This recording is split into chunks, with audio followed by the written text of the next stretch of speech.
Hi guys, welcome back. It's Lisa. If you are new to the channel, welcome. Today I've got another super simple glam DIY for us. We're going to be making some elegant wall decor. So what you're going to need, you will need some of this glitter paper, and this is from Efavormart. Efavormart is an online retailer of event decor, event lighting, event supplies, and so much more. I will have Efavormart's information along with my custom affiliate link in the description box below for you guys to check them out. Now from Dollar Tree you will need a large piece of foam board, and you're also going to need some silver spoons, some of these little mini spoons. You'll just need the handle, so you're going to be cutting away the spoon portion of that. So you can get those at Dollar Tree. I'm going to be using hot glue on this project, but if you'd like to make any of the components permanent, please use something like E6000 or an epoxy bond, and that will help to make it permanent.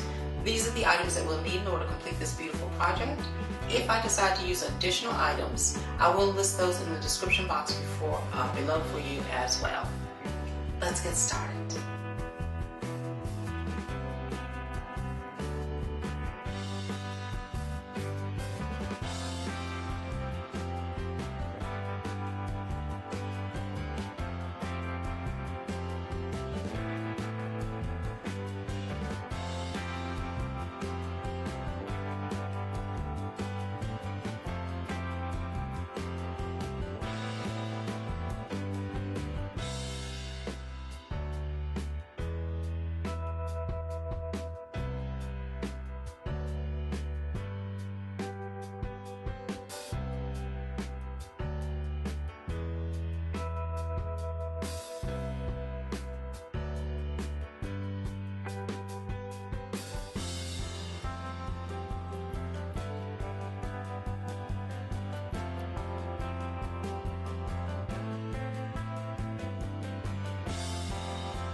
Okay, you guys, didn't this elegant wall decor turn out absolutely beautifully? This was so easy to make. Now let's go ahead and get started decorating with it.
Well, there you have it, you guys. Another beautiful and super simple glam DIY. I hope you all will give this easy DIY a try. If you like these kinds of glam DIYs and glam videos, please be sure to share my videos with your friends and family. If you are new to the channel, please subscribe and hit the notifications bell so that you don't miss any of the future uploads. I'd like to thank you all very much, and I will see you in the next video. Bye-bye.